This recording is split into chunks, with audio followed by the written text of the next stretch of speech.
Hello dear students, स्वागत है आप सबका आज के इस वीडियो में। और इस वीडियो में हम लोग उन बातों पे चर्चा करेंगे जो आपके फाइनल एग्ज़ाम के लिए हेल्पफुल रहेगा। ठीक है, तो सबसे पहले मैं बता दूं कि जो आपका क्वेश्चन पेपर आएगा वो 4 सेक्शन में बटा होगा। पहला सेक्शन होगा आपका जिसमें आपको ऑब्जेक्टिव टाइप के क्वेश्चंस होंगे, जैसे multiple choice question, fill in the blanks, true false या मे बी आपका मैच द फॉलोइंग हो सकता है। तो इसकी तैयारी आप कैसे करेंगे? जो सेक्शन ए है जिसमें ऑब्जेक्टिव टाइप क्वेश्चंस होंगे, इसकी तैयारी करने के लिए सबसे पहले आप क्या करेंगे कि आप अपने बुक में जो चैप्टर 13 है, 13 से आगे जितने भी चैप्टर्स हैं जो आपको पढ़ाया गया है, उन सब में किसी भी एक्सरसाइज में अगर कहीं फिल इन द ब्लैंक्स या ट्रू फॉल्स या मैच द फॉलोइंग दिया हुआ है तो उसको आप ज़रूर पढ़ेंगे पूरा। ठीक है, पढ़ना क्या है मतलब उनको आपको ध्यान में रखना है ना। जैसे एक एग्जाम्पल में लेते हैं कि जैसे यहीं पे ले लीजिए, देखिए ए रे हैज़ डैश एंड पॉइंट्स। ये आपका क्वेश्चन मैंने लिया है टेस्ट पेपर से। टेस्ट पेपर आई थिंक 17 या 16 है, मुझे ठीक से याद नहीं। उसी में से मैंने ये एक क्वेश्चन लिया है ना। एक ये मतलब रिवीजन कराने के लिए मैंने लिया है। एग्ज़ाम के पेपर मैंने दिया है कि नहीं मुझे याद नहीं, तो मैंने वहाँ से ये क्वेश्चन लिया है। तो अगर आप उसको पढ़े होंगे और ये क्वेश्चन इन केस आ जाता है आप एग्जाम में, तो आप आसानी से उसको फिल कर देंगे। ठीक है ना। क्या हुआ था, a ray has one end point. इसी से मिलता जुलता एक और क्वेश्चन है, a line has dash end points. तो इसके क्या होंगे answer, a line has two end points. Two end points होगा, नो एंड पॉइंट्स होगा, आई एम सॉरी, है ना। A line has no end points. अब आपके एग्जाम में हो सकता है इन दोनों में से कोई ना आए, उसमें आ जाए a line segment has dash end points. तो अगर आपने पढ़ा होगा या आपको याद होगा जो पढ़ाया गया है, तो आप आसानी से उसका आंसर फिल कर देंगे टू एंड पॉइंट्स। ठीक है ना, क्योंकि लाइन सेगमेंट के टू एंड पॉइंट्स होते हैं। तो इसी तरह से क्वेश्चंस आएंगे। तो अगर आपका सबसे पहला काम है कि जितना भी फिल इन द ब्लैंक्स या ट्रू फॉल्स आपकी बुक में दिया हुआ है किसी भी एक्सरसाइज से, चाहे टेस्ट पेपर से, तो उसको एक बार पहले आप पढ़ लेना है। अब बहुत सिंपल सा है, आप आसानी से उसको याद कर लेंगे, है ना।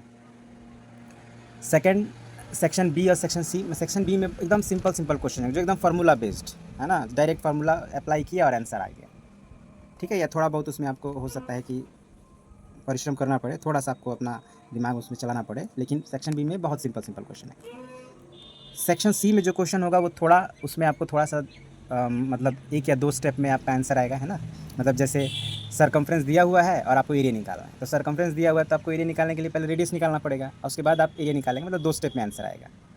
और सेक्शन डी में जो होगा वो इस तरह क्वेश्चन होंगे जैसे कि जिनमें आपको आप सरकमफ्रेंस दिया हुआ है और आपको एरिया भी निकालना है और साथ में कुछ कॉस्ट भी निकाल देना है ना। तो 2-3 स्टेप में उसका आंसर आपको मिलेगा। तो इसी तरह क्वेश्चन होंगे, और जो भी क्वेश्चन होंगे अगर आप फार्मूला सब याद रखे हुए हैं या जो जिन बातों को आपको बताया जा रहा है उनको ध्यान में अगर आप रखते हैं तो आप आसानी से उनको सॉल्व कर लेंगे। ठीक है ना, कोई आपको कठिनाई नहीं होगी। तो ये था जनरल इंस्ट्रक्शन। अब कुछ सैम्पल क्वेश्चंस, जो जिस तरह क्वेश्चंस आने की संभावना है वो आपके सामने स्क्रीन पर दिख ही रहा है ना। तो शुरू करते हैं उनको समझना। जैसे पहला क्वेश्चन है, an angle whose measure is 90 degree या 180 डिग्री, है ना। अब इन दोनों में से कोई एक होगा। मैंने दोनों लिखा ताकि अब बार बार ना लिखना पड़े। हो सकता है यहाँ पे 90 डिग्री हो, तो 90 डिग्री होगा तो इसका आंसर आपका क्या आएगा, यहाँ पे राइट एंगल आएगा, है ना।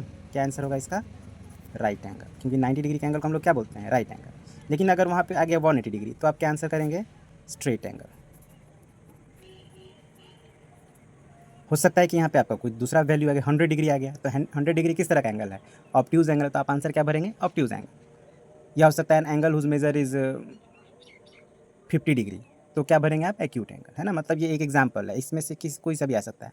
तो अगर आपको याद है टाइप्स ऑफ एंगल्स तो आप ऐसे क्वेश्चंस का इजीली आप आंसर कर पाएंगे। ठीक है, या यही आपका मल्टीपल चॉइस क्वेश्चन में भी आ सकता है कि an angle whose measure is 90 degree is, और ऑप्शन रहेगा राइट एंगल, स्ट्रेट एंगल या ऑब्ट्यूज एंगल या कोई सा भी। तो अगर आपको याद है डेफिनेशन तो आप आसानी से आंसर, करेक्ट आंसर पिक कर पाएंगे। तो बस यही बात है। अब सेकंड, जैसे देखिए ए रे हैज़ कितने एंड पॉइंट्स होते हैं, ए रे का ओनली 1 एंड पॉइंट्स होता है तो 1 लिख देंगे, O N E. A line has no end points तो नो लिख देंगे, है ना। A polygon with 5 sides. अब देखिए यहाँ पे मैंने एक ही क्वेश्चन में समझिए कि 4 क्वेश्चन इंक्लूड किया है। ए पॉलीगॉन विथ 5 साइड्स, अगर 5 साइड्स है तो उसको हम लोग क्या लिखेंगे, पेंटागॉन। अगर आ गया 6 साइड्स तो 6 साइड्स का क्या लिखेंगे, हेक्सागॉन। अगर उसी तरह 7 अगर लिखा हो यहाँ पे, ए पॉलीगॉन विथ 7 साइड्स इज़, क्या कहेंगे उसको, हेप्टागॉन आंसर हो जाएगा। 8 साइड्स है तो क्या उसको लिख देंगे, ऑक्टागॉन। समझ रहे हैं ना। उसी तरह से क्वेश्चन नंबर 4 है, the sum of angles of a triangle, है ना। एक ट्रायंगल के एंगल्स का सम कितना होता है, अगर आपको याद होगा तो आप लिख देंगे यहाँ पे तुरंत 180 डिग्री। लेकिन अगर ट्रायंगल की जगह क्वाड्रिलेटरल लिखा होगा, ये ना क्वाड्रिलेटरल का सिंबल मैंने बनाया है ना। समय थोड़ा कम था इसलिए हम इस तरह से बना रहे हैं। तो क्वाड्रिलेटरल लिखा रहेगा तो आपका इसका आंसर क्या हो जाएगा, 360 डिग्री। ठीक है, तो ये सब याद होगा तो आप क्विकली आंसर कर पाएंगे। All the faces of a dash are identical. Identical का मतलब होता है एक जैसा। तो आपको पता है कौन सा ऐसा शेप होता है जिसके सभी फेसेस का फेसेस आइडेंटिकल होते हैं, मतलब एक जैसे होते हैं? तो इसका आंसर होगा क्यूब, है ना। क्यूब के सभी फेस जो होते हैं स्क्वायर शेप में होते हैं और सब एकदम बराबर होते हैं। ओके, तो इस तरह से अगर लिख दिए, ऐसा भी आ सकता है, opposite faces of a dash are identical. Opposite face identical किसके होते हैं? तो क्यूबॉइड के होते हैं। तो इसी तरह से आप अगर क्यूब, क्यूबॉइड, सिलेंडर, कोन और स्फीयर का प्रॉपर्टी अगर आप याद रखेंगे तो उनके प्रॉपर्टीज़ को आप जरूर एक बार देख लीजिएगा, आप आसानी से आंसर कर पाएंगे। नेक्स्ट है question number 6, the perimeter of a regular pentagon. अब रेगुलर पेंटागन का मतलब क्या होता है? ऐसा पेंटागन जिसके सभी साइड्स बराबर हों। अब आप जानते हैं कि पेंटागन के 5 साइड्स होते हैं, है ना। तो पेरीमीटर क्या होगा? तो एक साइड का लेंथ मान लेते हैं 7 सेंटीमीटर। यहाँ पे वैल्यू नहीं दिया है, मान लीजिए लिखा आ जाए the perimeter of a regular pentagon whose one side is 7 centimetre. तो एक साइड अगर 7 सेंटीमीटर का है और आपको पता है कि पेंटागन में 5 साइड होते हैं और रेगुलर लगे मतलब पाँचों बराबर है, तो 5 से गुना कर देंगे ना जी, तो 7 5 से कितना हो जाएगा? 35 सेंटीमीटर। तो यहाँ पे आंसर लीजिएगा 35 उस, हाँ, क्योंकि 7 सेंटीमीटर उसका साइड लेंथ हम मान लिए हैं और 5 साइड्स होते हैं। उस तरह से अगर हेक्सागन है, अगर आ गया आपका the perimeter of a regular hexagon, तो हेक्सागन में 6 साइड्स होते हैं, तो यहाँ पे 6 से गुना करेंगे तो 7 6 42 हो जाएगा आंसर, ठीक है ना। तो इसी तरह से आपको अपना थोड़ा दिमाग लगाकर आंसर बढ़िया से भरना है। अब एक देख लीजिए 7 का, ये सिमेट्री वाला क्वेश्चन में से है। The letter A B C M N O. अब ये मैंने 6 लिखा है, 6 नहीं आएगा, कोई एक आएगा। मान लीजिए ए आता है, तो ए में कितने लाइन ऑफ सिमेट्री होंगे? तो एक ही होंगे, है ना। अगर नहीं पता है तो बुक में पढ़ लीजिएगा। बी में कितने होंगे? बी में भी एक ही होंगे, सी में भी एक होंगे, एम में भी एक होगा, एन में 0 होगा, ओ में 2 हो जाएगा, ठीक है। तो जो आएगा उसके हिसाब से आपको यहाँ पे नंबर भर देना है ना। एक और एग्जांपल लीजिए, N isosceles trapezium has. Isosceles trapezium क्या होता है? तो इस तरह का शेप होता है आइसोसेल्स ट्रेपीजियम का, जिसके जो ये पैरेलल साइड्स होते हैं, है ना, एक छोटा और एक बड़ा होता है, लेकिन जो नॉन पैरेलल साइड्स होंगे वो इक्वल होते हैं, मतलब ये वाले साइड्स इक्वल होंगे दोनों, तभी इसको आइसोसेल्स ट्रेपीजियम कहा जाएगा। और ये जो दोनों हैं वो पैरेलल होंगे, तो आइसोसेल्स ट्रेपीजियम का क्या लिखेंगे? Has non parallel sides equal. तो ये आपका क्या हो सकता है? मल्टीपल चॉइस क्वेश्चन में भी आ सकता है ना। और इसी तरह जैसे मैंने कहा ट्रू फॉल्स भी आप अपना देख लीजिएगा, है ना। ये तो कुछ एग्जांपल्स थे। चलिए, तो अब ये इस तरह का हो गया आपका ऑब्जेक्टिव टाइप क्वेश्चंस में। अब वो क्वेश्चन जो आपको सॉल्व करना है ना, लेकिन सिंपल है, वो बताते हैं। और फिर एक बात मैं बता दूं कि फार्मूलाज जो है वो ज़रूर याद कर लीजिएगा, फार्मूलाज, ठीक है। कौन फार्मूला? तो perimeter of rectangle, perimeter of square, area of rectangle, area of square, area of circle, है ना, सरकमफ्रेंस ऑफ सर्कल, ये सब जो क्वेश्चंस जो फार्मूलाज आपको बताए गए हैं उनको जरूर याद कर लीजिएगा, उससे भी आ सकता है, ठीक है। तो अब आगे बढ़ते हैं। अब देखिए ये question number 1, how many degrees are there in 1/2 right angle. ध्यान दीजिएगा, 1/2 राइट एंगल में कितने डिग्री होते हैं? ऐसा क्वेश्चन को कई बार आपको समझाया गया है क्लास में, है ना। फिर से मैं यहाँ पे एक्सप्लेन कर देता हूँ। तो 1/2 राइट एंगल का मतलब क्या हुआ? 1/2 का मतलब 2 1 2 + 1 3/2 राइट एंगल। राइट एंगल मतलब होता है 90 डिग्री। अब इसको सॉल्व करिएगा तो 45, अब गुना कर दीजिएगा 135 डिग्री हो गया, ठीक है। यानी ये हो गया, अगर ये आंसर ये अगर क्वेश्चन में हो तो ये आंसर करेंगे, लेकिन जरूर नहीं कि ये हो, कहीं ये आ सकता है 3/4 राइट एंगल। तो इसके लिए आप क्या करेंगे? तो 3/4 गुने 90 डिग्री। अब ये 4 से आपको कटाना है, पॉइंट में आ जाएगा आंसर। 2 से 2 बार में है, 2 से 45 बार में, तो गुना करिएगा तो 135/2, यानी ठीक है। तो बस अब जो भी यहाँ वैल्यू रहे उससे आपको 90 डिग्री से मल्टीप्लाई कर देना, जो आएगा वो आंसर हो जाएगा, ठीक है। नेक्स्ट क्वेश्चन देखिए, find the radius of a circle whose circumference is. अब सर्कमफ्रेंस मान लीजिए कुछ भी दिया हुआ है, मान लीजिए 176 दिया हुआ है ना, 176 सेंटीमीटर दिया है या कुछ भी दिया हुआ है, तो आपको क्या करना है? यहाँ पे रेडियस निकालना है ना। अब दिया क्या है? सर्कमफ्रेंस दिया, तो सर्कमफ्रेंस गिवन हमारा हो गया, circumference is equal to 176 centimetre. और सर्कमफ्रेंस का फॉर्मूला होता है 2πr, यानी 2πr इज इक्वल टू 176। तो r क्या हो जाएगा? चलिए पहले वैल्यू रखिए, 2 × 22/7 × r इज इक्वल टू 176। तो फिर r क्या हो जाएगा आपका? 176 इंटू, अभी 22/7 है यहाँ पे है 22/7, इस इधर जाएगा, राइट हैंड साइड में जाएगा तो हो जाएगा 7/22, और ये 2 इधर जाएगा तो 1/2। ये सब हम लोग सीखे हुए हैं, आप सॉल्व करके जो आएगा वो आंसर लिख लीजिएगा, ठीक है ना। आगे बढ़ते हैं। अब नेक्स्ट क्वेश्चन, ये क्वेश्चन थोड़ा डिफिकल्ट है लेकिन बहुत इंपॉर्टेंट है, तो इसको बहुत अच्छे से समझिएगा, है ना। थोड़ा डिफिकल्ट भी है इसलिए भी बहुत ध्यान दीजिएगा, नहीं तो समझ में नहीं आएगा, और इम्पॉर्टेंट भी है। तो इसलिए भी ध्यान देना है ना, क्योंकि ऐसे क्वेश्चन एग्जाम में आ सकते हैं। तो क्वेश्चन क्या है पहले हम लोग पढ़ते हैं। 2 sides of a parallelogram are in the ratio of 4:3। 2 sides parallelogram, parallelogram क्या होता है, कुछ इस तरह से होता है जिसके अपोजिट साइड्स पैरेलल होते हैं। अब इनके साइड्स, 2 साइड्स लीजिए, मान लो एक साइड ये ले लेते हैं और एक साइड ये ले लेते हैं, तो इनका रेशियो क्या है, A:B 4:3 रेशियो है ना, ये दिया हुआ है। अब कह रहा है if its perimeter is 56 centimetre, perimeter दिया है यानी P = 56 सेंटीमीटर। तो हमें क्या निकालना, find the length of its sides, है ना, इनका जो साइड्स यानी A और B का वैल्यू निकालना है। तो आप जानते हैं कि P = क्या होता है, 2 × sum of adjacent sides. Adjacent sides मतलब वही जो 2 साइड दिया हुआ है A और B, अगल बगल वाले साइड, यानी 2 × A + B। अब यहाँ पे A का वैल्यू B का वैल्यू दिया नहीं, रेशियो में दिया है, तो हम लोग मान सकते हैं ना, late A = 4x and B = 3x मान सकते हैं। तो अब A का वैल्यू आप 4x रख दीजिए, 2 × 4x + 3x, तो 2 × क्या हो जाएगा 7x यानी 14x हो गया। ये हो गया आपका 14x, ये क्या हो गया आपका 14x सेंटीमीटर हो गया। अब हम क्वेश्चन में दिया हुआ 56 सेंटीमीटर, आपने निकाल लिया 14x सेंटीमीटर, इसका मतलब क्या है कि 14x = 56, तो x = क्या हो जाएगा 56/14, तो 4 बार में कटेगा ना, यानी x = 4 हो गया। देयरफॉर A = क्या हो गया 4x, मतलब 4 × 4 यानी 16 सेंटीमीटर, और B = क्या हो जाएगा 3x, मतलब 3 × 4 = 12 सेंटीमीटर। तो इस तरह से आपको ये सॉल्व कर लेना है, ठीक है। और खैर हम लोग रिवीजन कर रहे हैं, तो इसीलिए मैं सभी क्वेश्चंस को सॉल्व नहीं करूँगा, ठीक है ना, आपको केवल एक्सप्लेन करूँगा। आपका उसका सोल्यूशन आपने ऑलरेडी बनाया हुआ है, वहाँ से आप हेल्प लीजिएगा, ठीक है। अब नेक्स्ट क्वेश्चन देखिए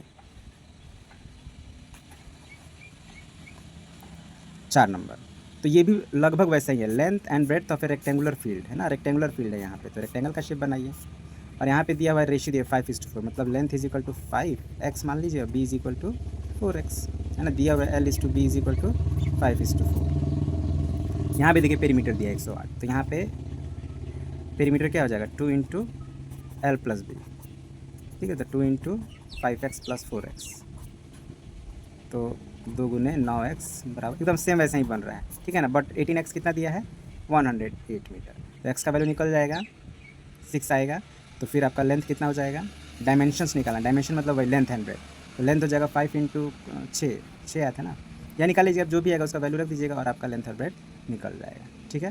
तो आई होप समझ गए होंगे आप लोग। बढ़ते हैं नेक्स्ट क्वेश्चन की तरफ। ओके, तो नेक्स्ट क्वेश्चन क्या है, हाँ एक बात मैं बता दूं कि जब भी क्वेश्चंस आप सॉल्व करें तो उससे पहले उसको 1-2 बार अच्छे से पढ़ लें, ताकि कोई कन्फ्यूज़न ना रह जाए, ठीक है ना, नहीं तो फिर हो सकता है कि आप अनजाने में ही गलत सवाल बना दें, ठीक है। तो उसको अच्छे से पहले पढ़ते हैं हम लोग। क्या कह रहा है, find the cost of fencing A rectangular field, ठीक है ना, फेंसिंग करना है, फेंसिंग करना समझते हैं ना, घेरना है, जैसे कोई रेक्टेंगुलर एक फील्ड है इस तरह का, अब इसको फेंस करना है, मतलब घेरना है, और उसी का कॉस्ट निकालना, हमें निकालना है क्या, मेनली हमें निकालना है कॉस्ट ऑफ फेंसिंग। तो फेंसिंग का जब भी कॉस्ट निकालना हो तो हमें पेरीमीटर फाइंड करना पड़ता है, ये बात आप याद रखिएगा, ठीक है। तो पेरीमीटर के लिए हमें लेंथ ब्रेड्थ पता होना चाहिए, जो कि यहाँ पे दिया हुआ है, length = 62 metre long and breadth = wide दिया है, तो वाइड का मतलब ब्रेड्थ होता है, तो वाइड जो है 33 मीटर है, तो लेंथ हो गया 62 मीटर, ब्रेड्थ हो गया 33 मीटर, तो पेरीमीटर निकाल लेंगे। अब पेरीमीटर निकाल लेंगे तो कॉस्ट हमारा निकल जाएगा, तो क्या निकालेंगे, पेरीमीटर निकालेंगे पहले, पेरीमीटर हमारा आ जाएगा देन या थॉस, कॉस्ट = क्या हो जाएगा, तो पेरीमीटर इंटू जो रेट है हमारा यानी 16 रुपये। इसको सॉल्व कर लेना, ठीक है, बहुत आसान है, ऐसा क्वेश्चन हम लोग कई बार क्लास में बनाए हैं, ठीक है, तो वहाँ से आप ज़रूर हेल्प लीजिएगा। अभी नेक्स्ट क्वेश्चन देखिए 6 नंबर, यहाँ पे कॉस्ट ऑफ फेंसिंग दिया हुआ है ऑलरेडी ₹1980, ठीक है ना, cost of fencing of A rectangular field, rate दिया हुआ है और कॉस्ट दिया हुआ है, यहाँ पे हमें कॉस्ट फाइंड करना था, यहाँ पे कॉस्ट दिया हुआ है, और साथ साथ क्या दिया, विड्थ ऑफ द फील्ड दिया है, हमें लेंथ फाइंड करना है, ठीक है। तो समझिएगा ध्यान से, है ना, तो जैसे यहाँ पे क्या दिया, रेट ऑफ फेंसिंग ₹18, और कॉस्ट दिया है 1980, ये पर मीटर है ना। तो जब भी रेट दिया हुआ, कॉस्ट दिया हो, तो पेरीमीटर निकालना हो तो हमें क्या करेंगे, देयरफॉर पेरीमीटर हमारा हो जाएगा, याद रखिएगा हमेशा, cost divided by rate of fencing, यानी कॉस्ट डिवाइडेड बाई रेट। तो कॉस्ट हमारा है 1980 और रेट है 18। सॉल्व करने पर कितना हो जाएगा 110 मीटर। 110 मीटर हो गया हमारा पेरीमीटर। और पेरीमीटर का फार्मूला क्या होता है 2 इंटू एल प्लस बी, यानी कि 2 इंटू एल प्लस बी बराबर 110 मीटर। अब हमें लेंथ फाइंड करना है। अब ये जो है विड्थ दिया हुआ है 23 मीटर, तो एल को हम लोग ऐसे ही छोड़ देंगे और बी की जगह पे लिख देंगे 23। अब इसको इक्वेशन बन गया हमारा, तो 2 into L 12 plus 2 into 23 46 is equal to 110। अब इसको सॉल्व कर लीजिए। 12 इज इक्वल टू क्या हो जाएगा 110 माइनस 46, यानी 12 इज इक्वल टू 64। ठीक है ना। तो एल इज इक्वल टू क्या हो जाएगा 64/2 यानी 32 मीटर आंसर। ठीक है, थोड़ा कॉम्प्लिकेटेड हम सॉल्व कर दिए, है ना। तो ये दोनों ही क्वेश्चन आप देख रहे हैं मिलता जुलता ही है, बस यहाँ पे क्या है कि हमने रेट और कॉस्ट की मदद से पेरीमीटर निकाला और उसके बाद पेरीमीटर की हेल्प से हम लोग लेंथ निकाले। और यहाँ पर क्या था कि लेंथ और ब्रेड्थ दिया हुआ था तो हम पेरीमीटर निकाल लिया और फिर पेरीमीटर और रेट की मदद से कॉस्ट निकाल ली। ओके, बढ़ते हैं नेक्स्ट क्वेश्चन की तरफ। ओके, तो नेक्स्ट क्वेश्चन भी थोड़ा मिलता जुलता है ना। यहाँ पे क्या दिया हुआ है पहले हम लोग पढ़ते हैं अच्छे से।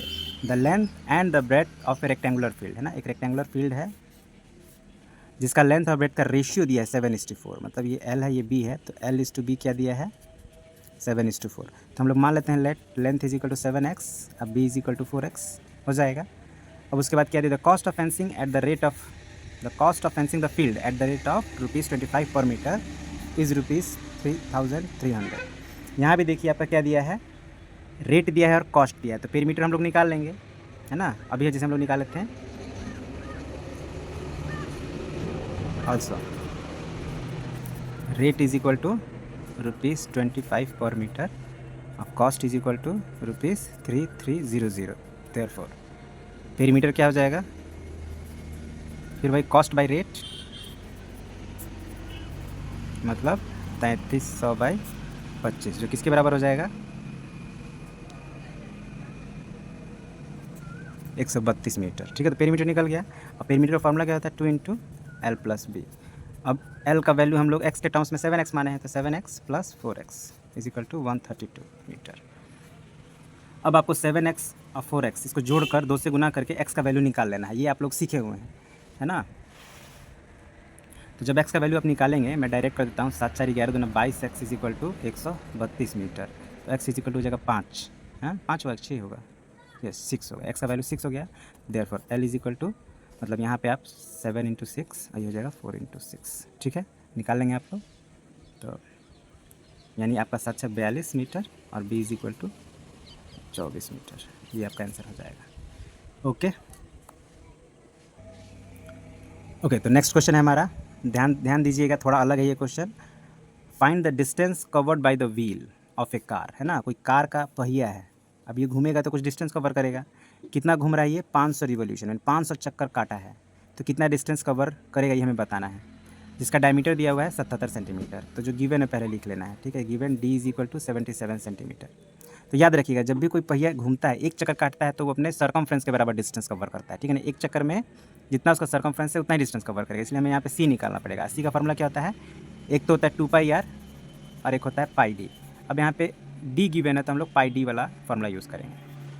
तो क्या हो जाएगा 22/7 गुने 77, 11 बार में कट जाएगा, 22/24 242 सेंटीमीटर। तो अब ये हो गया कि एक चक्कर में 242 सेंटीमीटर काटेगा, है ना। इसी चीज़ हमको लिख लेना है। थस डिस्टेंस कवर्ड इन कितना revolution 500 revolution is equal to 500 into 242। अब इसको आप मल्टीप्लाई करिएगा तो जो आंसर आएगा वो सेंटीमीटर में आएगा। अब आपको क्या करना है, उस सेंटीमीटर को मीटर में नहीं तो किलोमीटर में, अगर बहुत ज़्यादा वैल्यू आ जाए तो उसको आप किलोमीटर में कन्वर्ट कर सकते हैं और फिर उसी को तभी आंसर आप करेंगे। ठीक है, ये अब आप यहाँ पे कर लेंगे, अब वही आंसर यहाँ पे लिख देंगे। ठीक है, नेक्स्ट क्वेश्चन 9 नंबर, ये भी मिलता ही जुलता क्वेश्चन है। The diameter of the wheel of a car is 70 centimetre, how many revolution will it make to travel. अच्छा, यहाँ पे डिस्टेंस दे रखा है, हमें नंबर ऑफ रिवोल्यूशन फाइंड करना है ना। यहाँ पे 500 रिवोल्यूशन दिया हुआ था, यहाँ इस सिचुएशन में हमें फाइंड करना है। तो चलिए जो दिया है पहले निकालते हैं। Given D is equal to 70 centimetre. तो सी क्या हो जाएगा, पाई डी। सॉल्व करेंगे तो 22/7 इंटू 70 यानी कि 220 सेंटीमीटर। 220 सेंटीमीटर। अब देखिए ये किलोमीटर में है, ये सेंटीमीटर में है, तो इस किलोमीटर को हम लोग सेंटीमीटर में पहले बदलेंगे। डिस्टेंस कवर्ड 1.65 किलोमीटर, यानी 1.65 इंटू 1000 से मल्टीप्लाई करेंगे तो मीटर होगा, 100 से मल्टीप्लाई करेंगे तो सेंटीमीटर, मतलब पहले 1000 से मल्टीप्लाई करना फिर 100 से, ये हो जाएगा 165 सेंटीमीटर। मल्टीप्लाई करके आप चेक कर लीजिए कितना ही आएगा। अब टोटल डिस्टेंस कवर्ड है इतना, देयरफॉर नंबर ऑफ़ रिवॉल्यूशन निकालना हो तो याद रखिएगा, नंबर ऑफ़ रिवॉल्यूशंस अगर निकालना हो तो डिवाइड कर देना है, distance covered divided by circumference, मतलब एक तरह से फार्मूला ही है, आप इसको याद रख सकते हैं, सरकमफ्रेंस। तो डिस्टेंस कवर्ड कितना है 165,123/220। इसको सॉल्व कर लेना है, आपका ये हो जाएगा 11 से 2 बार में 1500, 750, 750 रिवॉल्यूशन, ये आंसर हो जाएगा। ठीक है, आगे बढ़ते हैं। अब question number 10, how many envelopes can be made out of a sheet paper? 3 metre 24 centimetre by 1 metre 72 centimetre.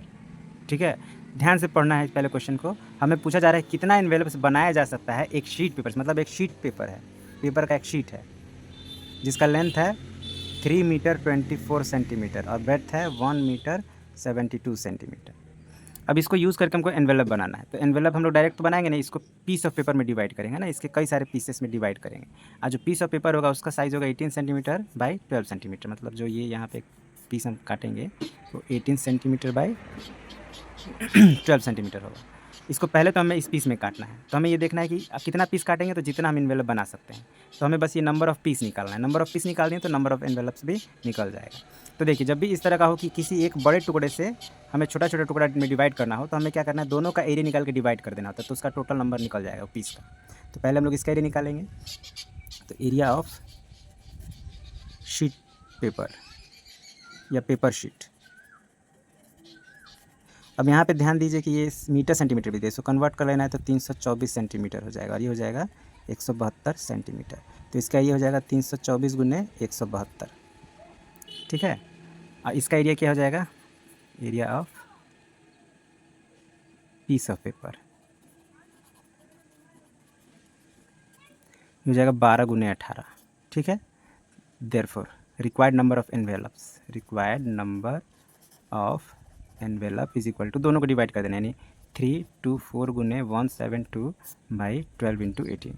इसको सॉल्व कर लेना है, कटने के बाद जो आएगा वही आपका हो जाएगा आंसर।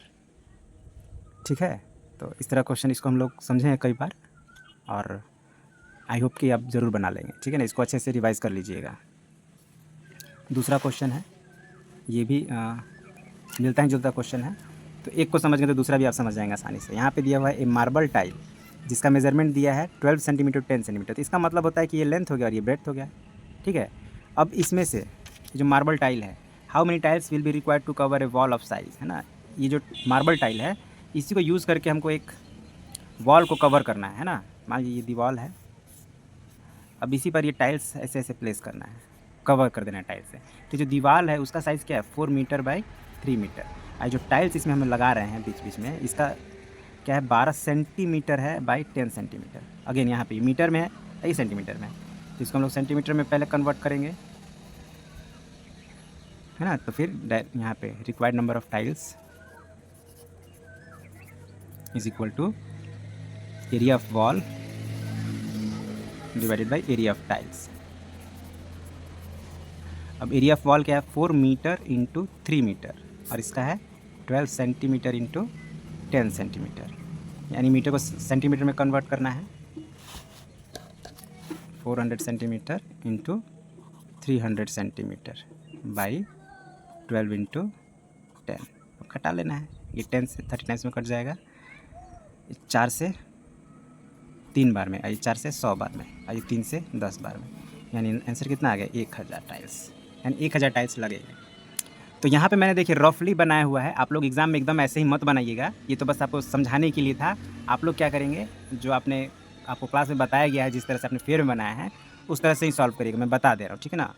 ऐसा नहीं कि आप लोग इसी तरह बना दें, अगर इनकेस आ गया ये क्वेश्चन तो, है ना, नहीं आया तो कोई बात ही नहीं, लेकिन जो आएगा वो इसी तरह से आएगा, ठीक है। तो इसको समझना है एकदम अच्छे से। नेक्स्ट क्वेश्चन, एक और 2 क्वेश्चन बचे हैं, उसको भी एक्सप्लेन कर देते हैं, ठीक है। तो ये एक इस तरह क्वेश्चन भी आ सकता है जिसमें आपको एक रीजन दिया होगा जिसका आपको एरिया कैलकुलेट करना होगा। तो आप देख सकते हैं ये जो आपका रीजन है कि एल शेप में है ना। और अगर आप ध्यान दें तो इसको हम लोग अगर इसको आगे ऐसे बढ़ा देते हैं तो यहाँ पे 2 रेक्टेंगल बन जा रहा है पतला पतला। एक तो ये रेक्टेंगल बन रहा है और एक दूसरा रेक्टेंगल बन रहा है, ठीक है। तो इसको आप मान लेते हैं R1 और इसको मान लेते हैं R2। अभी जो रेक्टेंगल 1 है इसका ब्रेथ कितना है 1 मीटर और लेंथ है 10 मीटर, क्लियरली दिख रहा है। और इस R2 का जो लेंथ है वो 8 मीटर और ब्रेथ 2 मीटर है। तो एरिया ऑफ या रिक्वायर्ड एरिया क्या हो जाएगा हमारा, area of R1 plus area of R2। R1 का एरिया क्या हो जाएगा, लेंथ इंटू ब्रेथ यानी 10 इंटू 1। रीजन 2 का एरिया क्या हो जाएगा 8 इंटू 2, है ना। लेंथ यहाँ पे 8 मीटर है और ब्रेथ 2 मीटर है। तो 10 प्लस 16 26 मीटर स्क्वायर निकल गया। बहुत ही सिंपल था। अब एक लास्ट ये भी क्वेश्चन है जिसको हम लोग समझ लेते हैं। यहाँ पे मैं क्या फाइंड करना है, पेरीमीटर फाइंड करना of a rectangle whose area given है और ब्रेथ गिवन है। हमें निकालना है पेरीमीटर। तो पेरीमीटर के निकालने के लिए हम लोग को लेंथ भी चाहिए, ब्रेथ दिया है लेंथ नहीं दिया है, तो लेंथ निकालना पड़ेगा। तो पहले गिवन जो है वो लिखते हैं, area is equal to 600 centimetre square और breadth is equal to 25 centimetre. तो लेंथ क्या हो जाएगा, लेंथ का फॉर्मूला होता है A/B यानी 600/25। तो हो जाएगा आपका 25 × 50 24 centimetre. Therefore perimeter is equal to 2 × L + B। अब L का वैल्यू रख दीजिए 24, 25 24। हाँ मतलब थोड़ा आप देख रहे हैं कि लेंथ कम आ गया है, ब्रेथ ज़्यादा आ गया, लेकिन उससे कोई दिक्कत नहीं है, ठीक है। जो है वही हमें लिखना है 98 सेंटीमीटर। 24 + 25।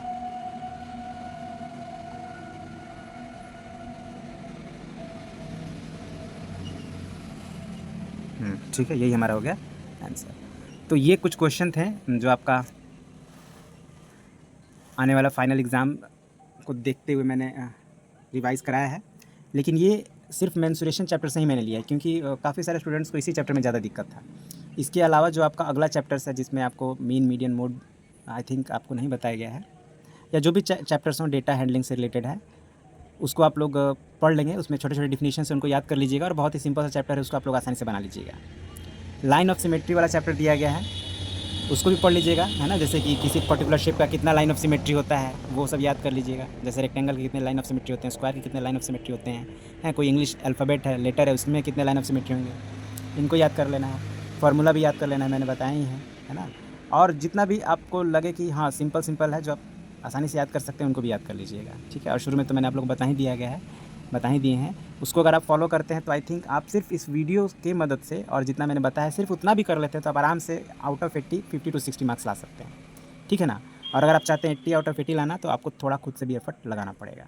ऑलराइट, तो इसी के साथ यहीं पे वीडियो को एंड करते हैं। आई होप आपको जो बताया गया समझ में ज़रूर आया होगा। ओके, तो thank you very much and have a nice day.